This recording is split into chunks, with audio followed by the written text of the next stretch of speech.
Shalom Aleichem Rabotai. These are the Mishnayot for Shabbat Ha'azinu. We are in the fourth parak of Challah, learning Mishnayot Hey and Vav today. So Mishnah Hey is a bit of a continuation of yesterday's learning. We talked about separating from one kav. Now, one kav is not chayiv in Challah. You need 5/4 of a kav, but if he did, Rabbi Kiva said it was valid b'di'evet. So here Mishnah Hey, Shnei komin, shnit lechalato zei, bifnei atzmo, v'shozei bifnei atzmo. You had two separate doughs, one kav each. So really, you don't have to separate challah. But what he did, he separated a challah from this one and a challah from that one separately. And then, hazar ve'asan isa achat. He combined both of them.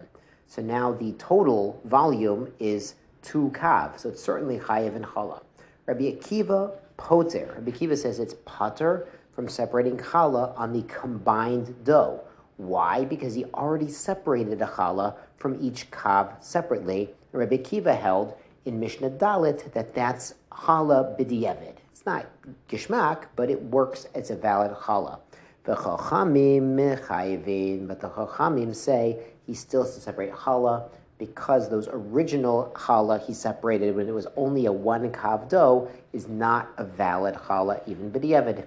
The Mishnah concludes, Nimsa chumro kulo. It turns out his chumra, Rabbi Kiva's chumra, that we treat the challah separated from a 1 kav dough as challah b'di'evet is kulo, is also a kula, that in the case where they later combine them, he wouldn't have to separate challah from the larger dough. And the Barner says we do not pass in Rabbi Akiva in these cases. Mishnah Vav, no til adam kedei challah. A man is allowed to separate challah from a dough that has not had challah separated yet. But what's he going to do with his dough? La'asota b'tahara, keep it tahar, liot mafrish alecha, and use it as the challah for other doughs. He's mafrish alecha cholech, and it's going chalat demai achatisrach. He's using it as the challah for demai. Now, demai, we've seen before at a homosecheta about demai. It's a suffix if it's been separated yet.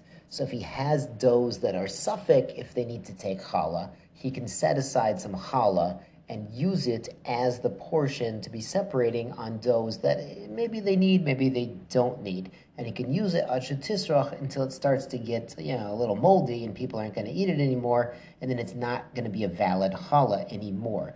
Now, the Mishnah explains how this is possible. Shechalat demai nitelet minatahor alatame, that you can separate from something tahor to exempt something tame if that tame dough, it's a demai, in a sense it's a suffix if you need to take challah or not. Vishalo min mukaf, and it doesn't have to be touching. We've seen before in last parak, usually challah should be touching somehow. If you're separating challah from one thing onto another, they should be adjacent at least, according to Rabbi Eliezer, if not touching, according to the Chachamim. But by demai, there's a suffix if you actually need to take the challah, so they let you get away with this leniency of separating lo min mukaf and separating from something tahor to exempt something tameh, even though we normally don't do it, but by demai, we are mekel. Shkoyach Rabotai, Shabbat Shalom, Good Shabbos.